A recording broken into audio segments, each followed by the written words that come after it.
Membaca Al-Quran dapat memberikan banyak manfaat spiritual yang hebat, antara lain.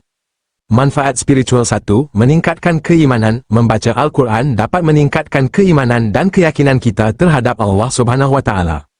2. Menghilangkan stres dan kecemasan. Membaca Al-Quran dapat membantu menghilangkan stres dan kecemasan serta memberikan ketenangan dan kedamaian. 3. Meningkatkan kesabaran. Membaca Al-Quran dapat membantu meningkatkan kesabaran dan ketabahan kita dalam menghadapi cobaan dan tantangan. 4. Mengembangkan rasa syukur. Membaca Al-Quran dapat membantu mengembangkan rasa syukur dan rasa terima kasih kita terhadap Allah Subhanahu Wa Taala. 5. Meningkatkan ilmu dan pengetahuan. Membaca Al-Quran dapat membantu meningkatkan ilmu dan pengetahuan kita tentang agama Islam dan kehidupan.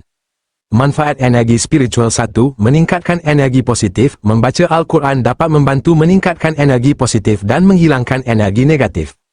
2. Mengaktifkan cakra. Membaca Al-Quran dapat membantu mengaktifkan cakra dan meningkatkan aliran energi spiritual.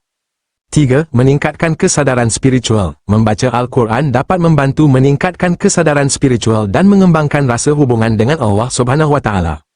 4. Menghilangkan aura negatif. Membaca Al-Quran dapat membantu menghilangkan aura negatif dan menggantinya dengan aura positif. 5. Meningkatkan perlindungan spiritual. Membaca Al-Quran dapat membantu meningkatkan perlindungan spiritual dan menghindarkan kita dari pengaruh negatif. Dengan membaca Al-Quran secara teratur, kita dapat merasakan manfaat spiritual dan energi spiritual yang hebat, serta meningkatkan hubungan kita dengan Allah Subhanahu Wa Taala.